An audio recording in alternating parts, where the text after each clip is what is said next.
قومی اسمبلی میں 6 بل پیش ہوئے، ان میں سے ایک بل مولانا غوث ہزاروی نے پیش کیا اور آخری اور ختمی بل مولانا شاہ احمد نورانی نے پیش کیا۔ مولانا شاہ احمد نورانی جو اویس نورانی کے والد ہیں، جس پر قومی اسمبلی کی کارروائی ہوئی 6 ستمبر 1974 تک بحث و تمہیز کے بعد اسے ایک قانونی شق کی حیثیت دے دی گئی۔ دوسری آئینی ترمیم کے اس حصے میں، جس میں احمدیوں کو واضح طور پر آئین پاکستان نے غیر مسلم قرار دیا، کو آرڈیننس 20 کہا جاتا ہے۔ تو یہ اس وقت 1974 میں ہوا تھا۔ کون کون اس میں شامل تھے ان کے نام بھی میں نے بتا دیے ہیں۔ اب ایک اور معاملہ تھا کہ شاید اس کے بعد جو پارلیمنٹیں وجود میں آتی رہی ہیں، انہوں نے شاید انہیں تھوڑا سا ریلیکس کرنے کی یا فیور دینے کی کوشش کی ہو، لیکن 4 ایسے موقع تھے کہ جہاں پر بار بار 1974 والے معاملے کی تصحیح ہوئی قادیانیوں کے حوالے سے کہ یہ غیر مسلم ہیں۔ جب تک یہ خود کو غیر مسلم ڈکلیئر نہیں کرتے اور اقلیت تصور نہیں کرتے، اور یہ جو اپنی چھاپ لگاتے ہیں اپنے اوپر اور کاپی پیسٹ کرتے ہیں، اس کو نہیں مانتے، تب تک ان کو وہ حقوق یا وہ جو چیزیں یہ مانتے ہیں نا، جو سپریم کورٹ کا متنازع فیصلہ بھی ہے وہ اس سلسلے میں، تو وہ حق حاصل نہیں ہے۔ تو پہلا جو ہے وہ 1984 میں تھا جی، وہ اس وقت جنرل ضیاء الحق کا دور تھا، اور ایک آرڈیننس پاس کیا گیا جس میں قادیانیوں پر اپنے آپ کو مسلمان کہلانے اور اسلامی شعار کے استعمال پر پابندی لگائی۔ تو بعد میں وجود میں آنے والی پارلیمنٹ نے متفقہ طور پر اس کی منظوری دی۔ تیسری مرتبہ جب یوسف رضا گیلانی کے دور میں پارلیمنٹ نے پورے دستور پر نظر ثانی کی اور میاں رضا ربانی کی سربراہی میں کمیٹی نے طے کیا کہ دستور میں ختم نبوت سے متعلقہ دفعات جوں کی توں بحال رہیں گی، تو پارلیمنٹ نے اس کی تصحیح کرتے ہوئے قادیانیوں کی سابقہ دستوری حیثیت بحال رکھی، یعنی وہ 1974 والی، اور جو پاکستان پینل کوڈ کی دفعہ ہے 298C، اس کو بھی۔ اس کے بعد چوتھی مرتبہ جب انتخابی قواعد و ضوابط میں ترمیم کے متنازع بل سے یہ مسئلہ کھڑا ہوا تھا، میں نے ڈیٹیل سے یہ ویلا کیے ہوئے ہیں، اور آپ دوبارہ بھی میں چاہوں گا کہ آپ انہیں ضرور ایک بار پھر سنیں کہ ڈیٹیل کہاں سے تنازع کھڑا ہوا، کہ جب سپریم کورٹ نے قائد مسلم لیگ نواز شریف کو نااہل کیا تو انہوں نے الیکشن ترمیمی ایکٹ لایا اور یہ کہا کہ ایک نااہل شخص بھی پارٹی کا سربراہ ہو سکتا ہے۔ تو اس دوران بریک واردات جو عقیدہ ختم نبوت کا حلف نامہ ہے اس میں نقب زنی لگانے کی کوشش کی۔ تو آگے سے پھر جب یہ کارروائی ہوئی، یہ ایشو اٹھا، تو یہ مسئلہ اٹھ کھڑا ہوا، تو پوری پارلیمنٹ نے اس پر غور و خوض کے بعد متفقہ اعلان کیا کہ قادیانیوں کی حیثیت وہی رہے گی جو 1974 کی پارلیمنٹ نے طے کی تھی۔ مختلف موقعوں پر عوام کے ووٹوں سے منتخب ہونے والی پارلیمنٹ نے 4 مرتبہ اس قومی فیصلے کا اعلان کیا۔ دنیا میں ہر جگہ کسی بھی ملک میں ہونے والی دستوری فیصلوں کا احترام کیا جاتا ہے، تو عالمی برادری اس فیصلے کو تسلیم، یعنی وہی جو بات میں نے پچھلے ویلاگ میں کی تھی کہ بریک واردہ ڈالتے ہیں، نقب زنی لگانے کی کوشش کرتے ہیں، چور دروازوں سے آنے کی راہیں تلاش کرتے رہتے ہیں، تو پوری دنیا جب اپنے آئین اور قانون کو مانتی ہے، تو جو پاکستان نے ان کے لیے قانون وضع کر دیا ہے اس کو بھی مانے، تسلیم کرے۔ بار بار یہ کیوں کہا جاتا ہے انسانی حقوق کے نام پر یا منارٹیز کے حقوق کے نام پر جی کہ ان کو وہ حقوق نہیں ملتے؟ حقوق میں بار بار کہتا ہوں، حقوق انہیں تو وہ مل رہے ہیں۔ یہ جو مبارک ثانی کیس، یہ متنازع فیصلہ قاضی فائز عیسیٰ کا آیا ہے، اس کے بعد یہ جو شور ہے اب نیچے نہیں اٹھ رہا۔ اب آ جاتے ہیں جی کہ یہ جو معاملہ ہے اس میں بہت بڑے بڑے نام ہیں،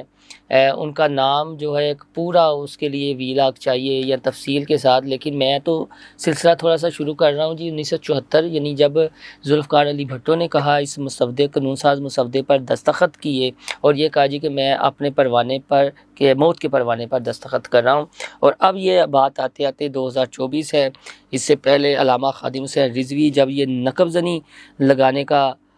ہوا تھا معاملہ، تو وہ پھر فیض آباد دھرنا ہو گیا تھا، وہ میدان میں آگے تھے، تو وہ بھی شمع رسالت صلی اللہ علیہ وآلہ وسلم کے پروانے اور عقیدہ تحفظ ختم نبوت کے جو ہے مجاہد بن کر وہ سامنے آئے تھے۔ تو ہر دور میں نا یہ پروانے فرزانے آتے رہتے ہیں، جب بھی کوئی اس طرح کی جسارت کرنے کی کوشش کرتا ہے تو یہ جو آپ صلی اللہ علیہ وسلم کے عاشق ہے، یہ جو شمع رسالت صلی اللہ علیہ وآلہ وسلم پر مر مٹنے کے لیے ہمہ وقت تیار رہتے ہیں، وہ آتے رہتے ہیں، اور کسی میں بھی اتنی جسارت نہیں ہو پاتی۔ اگر کوئی کرنے کی کوشش کرتا ہے تو پھر منہ توڑ جواب ہی دیا جاتا ہے۔ سپہ سالار حافظ جنرل عاصم منیر نے بھی اپنے خطاب میں کہہ دیا ہے کہ کسی میں اتنی ہمت نہیں ہے کہ رسول پاک صلی اللہ علیہ وآلہ وسلم کی شان میں گستاخی کر سکے۔ تو اب علامہ خادم حسین رضوی تو نہیں ہے، لیکن ساری زندگی جو ان کی جدوجہد ہے، جو ہم نے ان کا دور دیکھا ہے کہ سردی ہو یا گرمی ہو وہ مرد مجاہد سڑکوں پر رہے، جب بھی ختم نبوت کے تحفظ کی بات ہوئی وہ میدان عمل میں رہے، اور انہوں نے ایسی شمع جلائی ہے جو بجھنے کا نام نہیں۔ اور جہاں پر بھی بات ہوتی ہے، کوئی محفل ہوتی ہے، تو پھر لبیک یا رسول اللہ صلی اللہ علیہ وآلہ وسلم کے لیے ہاتھ ضرور بلند ہوتے ہیں۔ تو اب یہ بات پھر آ گئی لبیک کی، اور کچھ دوستوں کا اس سلسلے میں رد عمل یہ تھا جی کہ ایک سازش ہے کرین والوں کے خلاف یہ ضرور کی جاتی ہے کہ یہ صرف بتایا یہ جاتا ہے کہ یہ صرف ٹی ایل پی کا مسئلہ ہے۔ میں 100% آپ کی اس بات سے متفق ہوں کہ یہ پورٹرے یہ کیا جاتا ہے کہ یہ صرف ایک جماعت کا مسئلہ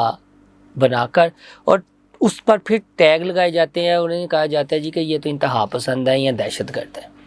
اور اس طرح پورٹرے کر کے پھر دنیا کے سامنے رکھا جاتا ہے، حالانکہ حقیقت اس کے بالکل مختلف ہے۔ یہ جو میں نے نا تھوڑے سے حقائق ہیں، یہ میرا اس لیے ہے کہ جو میں بار بار کہتا ہوں کہ شمع جلانے کی ضرورت ہے، ہمیں اپنا کردار ادا کرنے کی ضرورت ہے۔ تو جہاں پر یہ پراپوگنڈا ہے، سوشل میڈیا کا دور ہے، جہاں پر یہ پراپوگنڈا ہو رہا ہے، آپ کو وہ حقائق جان کر اس کو کاؤنٹر کرنے کی ضرورت ہے۔ جو ان بریک وارداتوں کو سمجھتے ہیں ان کو چاہیے کہ اپنا حصہ اس میں ڈالیں اور بتائیں دنیا کو، پاکستان کی عوام کو کہ آخر کیا معاملہ ہے، کہ کیوں بار بار اس طرح کے ایشو اٹھ جاتے ہیں۔ جو ایک چیپٹر کلوز ہو گیا ہے، اس وقت کی جو خبریں ہیں نا 1974 کی، میں نے ایک اور جاتے جاتے آپ کے ساتھ شیئر کر دوں کہ جب ہیڈ لائنز چھپی تھی نا، تو یہ مساوات کراچی کی ہیڈ لائن ہے، مساوات کراچی کی ہیڈ لائن ہے، اور اس ہیڈ لائن میں ہے کہ قادیانی مسئلہ ہمیشہ کے لیے طے ہو گیا، اور جو قادر پٹیل میں قومی اسمبلی نے میں بات کی تھی نا کہ یہ دفن ہو گیا ہے، اور اسے دفن ہی رہنے دیں، اسے نہ کریں، ورنہ یہ جو آگ لگے گی یہ کسی سے سنبھالی نہیں جائے گی۔ تو اس لیے بارہا سارے کہتے ہیں کہ نظر ثانی کر لی جائے اور پارلیمنٹ سے دوبارہ توثیق لے لی جائے، اور جو مفتی منیب الرحمان نے کہا ہے کہ جو دفعہ ہے نا پینل کوڈ کی 298C، بس ترمیم لا کے یہ کہہ دیا جائے کہ کسی چھوٹی عدالت یا بڑی عدالت کا کوئی بھی فیصلہ اس پر انداز نہیں ہوگا جب تک یہ خود کو غیر مسلم ڈکلیئر نہیں کر لیتے اور اپنے آپ پہ جو مسلمان ہونے کا لیبل لگاتے ہیں جھوٹا، اور دل سے ختم نبوت صلی اللہ علیہ وآلہ وسلم پر یقین نہیں رکھتے یا اس عقیدے پر، اور نقب زنی لگانے کی کوشش میں رہتے ہیں، جب تک یہ اپنا رویہ نہیں بدلتے تب تک جو یہ حقوق کی بات کرتے ہیں بالکل یہ مختلف ہیں جو دیگر پاکستان میں مینورٹیز ہیں، جس میں سکھ ہے، عیسائی ہے،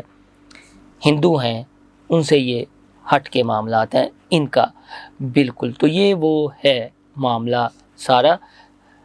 ویلا کرنے کا، یہ جو فالو اپ دینے کا مقصد یہی تھا، چونکہ اگست کے بعد ستمبر آ رہا ہے، اور 7 ستمبر کو 1974 کو یہ جو انہیں غیر مسلم قرار دیا تھا یہ دستخط ہوئے تھے، تو میں نے کہا کہ آپ کے ساتھ یہ ہسٹری بھی شیئر کرنی چاہیے۔ جو معاملہ چل رہے ہیں وہ تو ساتھ ساتھ چلتے رہیں گے، کاروباری زندگی ہے،